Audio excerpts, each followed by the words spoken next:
what's your dream university? Harvard, Yale, Oklahoma State, University of Phoenix?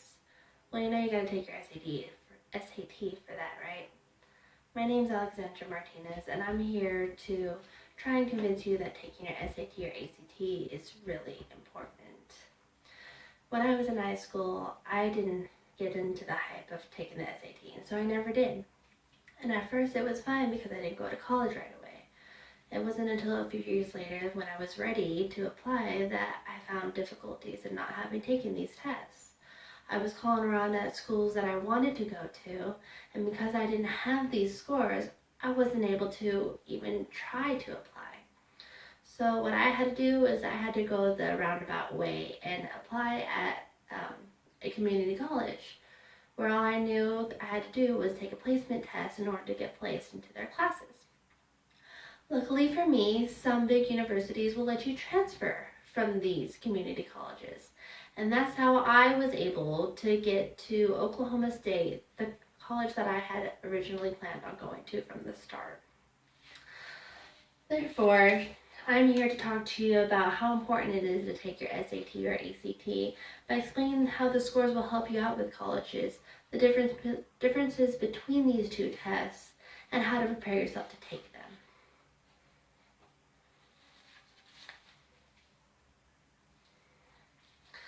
Let's face it, nobody wants to take any more tests, but these tests are on a different wavelength. They're more important. And according to Brooke Hansen's video, Does the SAT Test Matter?, there are some colleges that are deemed test flexible, but the list of these colleges are small, and the colleges on these lists are even smaller. And I can almost guarantee you that you guys probably haven't even heard of half of these colleges on these lists.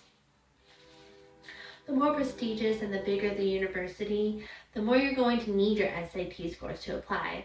Some won't even consider your application without these scores included. To them, these scores help indicate how your first year of college is going to be with them. And therefore, it's important to them to see how it's going to be with you in their college. And so the better the score, coupled with a good GPA, the better your chances of being accepted to your college of choice. Just like it says on my slide here, with the graph showing the acceptance rate dots of between the SAT scores and the GPA. Now that you understand why you need to take these very important tests, let me explain the differences and the similarities between the SAT and the ACT. In this table here, it shows more of the differences between the two.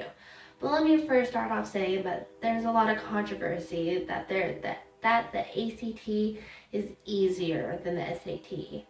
From all the research I did, it turns out that's more hype than truth. According to Stephen Hayes in his article in Thesis magazine, pretty much all of what's tested in the ACT is tested on the what's tested on the ACT is tested on the SAT. So really, it should be up to personal preference on how you decide which test to take. But the differences is that the SAT is allotted a lot more time than the ACT. There are some different categories, although the majority of the categories are the same, but technically ACT has added a category called science. But it said that it doesn't actually test science, but more of critical thinking, which is included in the rest of the SAT test categories. The major difference between the two is the math section. For the ACT, they let you use the calculator throughout the whole thing, but they don't give you any formulas. You have to know everything by heart. Whereas the SAT, although they have a section of calculator use and no calculator use, they give you formulas ahead of time so that you know what you may be needing to use. And the essay part of the SAT used to be mandatory and optional for the ACT, but now it's optional for both. But it's always good to do it because colleges look for it. And these two tests do cost about the same, but according to Lynn O'Shaughnessy, More than 350,000 low-income students obtain SAT fee waivers so they could take the test for free. So don't let the price of these tests scare you or stand in your way. Understanding that neither of these two tests are better or any easier than each other, we can go on to discuss the importance of preparing yourself to take these tests. In the words of Stephen Hayes, what is unknown is stressful and can lead to test anxiety and poorer scores. Therefore, it is really important to study for these tests. And studying for these tests isn't much different than studying for any major exam like your midterms or your finals. And with all the resources online and in your libraries and bookstores, there's no reason you can't study for these tests. Online they have articles on how the test is going to be like, how the questions are going to be worded. There's practice tests that you can take over and over again to get yourself prepared on what is going to be on the test. And then they also have prepping books like this one and this one. And as you can see, they're pretty big books. But these books are super useful because in them they discuss the importance of how to study and what you need to study.